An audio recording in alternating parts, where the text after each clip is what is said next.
the whole Honduras team has a lot of Houston players, so I'll watch that one. And then, we've already been looking at video of Houston, and then we've already started thinking about what the game plan will be, and we'll be ready for a good game down there.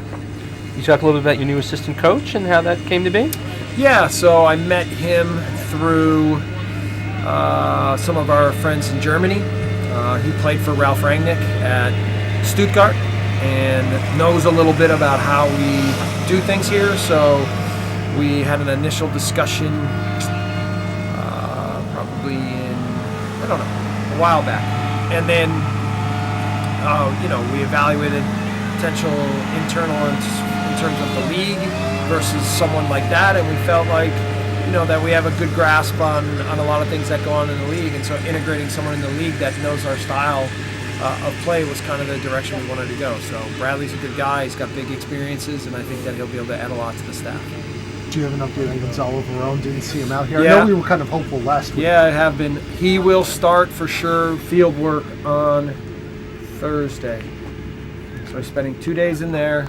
Then we think Thursday he'll be able to start on field work, and then we'll see how that goes, and then think about whether he can be integrated in training on Friday, with an eye on not the Houston game but the Orlando game as a potential for him to start to return to play.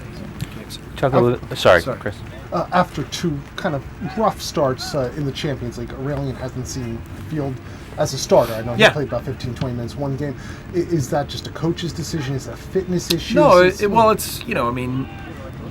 we first of all, we value Damien, okay, but we just felt like Aurelian needed to get himself a little bit more fit and a little bit more sharp, and in the meantime, I think that he's spent the last few weeks with having a really good mentality and preparing himself even more, and I think he's a distinct possibility from the start for this game. Talk a little bit about Mike Grella's injury and his road to recovery. Yeah, so it stems all the way back to the playoff series against Montreal. At the end of the season, he felt a little something weird in his knee. They were hoping that going into the offseason that some rest would help everything calm down. MRIs didn't show anything really that big, maybe a bone bruise. And now the more that it's been investigated, they think it might be like a little defect on the end of his femur. So with that being said, they're just trying some treatments to see if they can get all the soreness and swelling to calm down, and hopeful that he'll be in a month that he'll be more he'll be stronger and he won't have such sensitivity to pain there. So we'll see. We're all hopeful that that's going to work out. Goals have been a little difficult to come by so far this year. I think 4 through 4 games. Yeah. How much of it do you think is the guys getting assimilated to the 4-2-2-2 and kind of working through some of that? And are you committed to it, or would you see yourself maybe going back to the 4-2-3-1? Or yeah, I think we could. I think that the goals are more a factor of just us not kind of quite getting fit and sharp yet, and.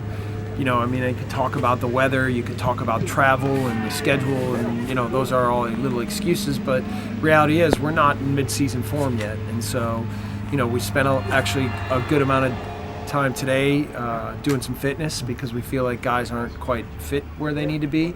And then, we're just also building in different soccer exercises so that we get sharper. So, we went through this last year. We went through it in the stages, and then the first year I was here, 2015, we were pretty sharp from the beginning, but we were catching teams by surprise a lot. And then we kind of hit a little spot where we kind of had a lull and we were trying to keep things going, and then it got back up again. So I know we're going to score goals. We've done that a lot over the past 2 years. We're good at that. We'll be dangerous. We'll create chances, and it's just a matter of getting guys now confident, sharp, fit, the whole bit so that it all comes together. How it applies to the 4-2-2-2, I don't think that playing that has meant anything other than, just kind of ironing out some tactical details.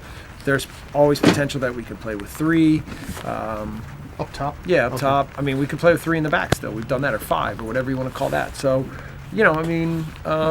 hopefully we'll have enough flexibility within our team to be able to do different things depending on different games. And with Frederick now, you're trying to assimilate him in up there and work him in with Bradley. Kind of a similar player to Bradley in some regards. They both like to play high up top. Do you see them running into similar space and similar channels? And is that just something that just with time, it'll work out? They like Brad.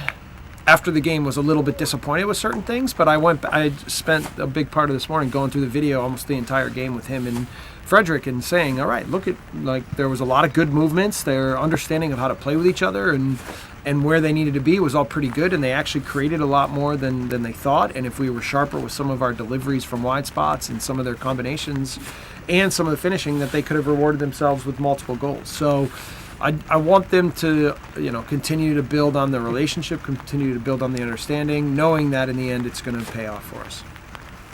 Good? Let's Thank get out of you. the rain. Thanks, Yep. Jesse. Okay.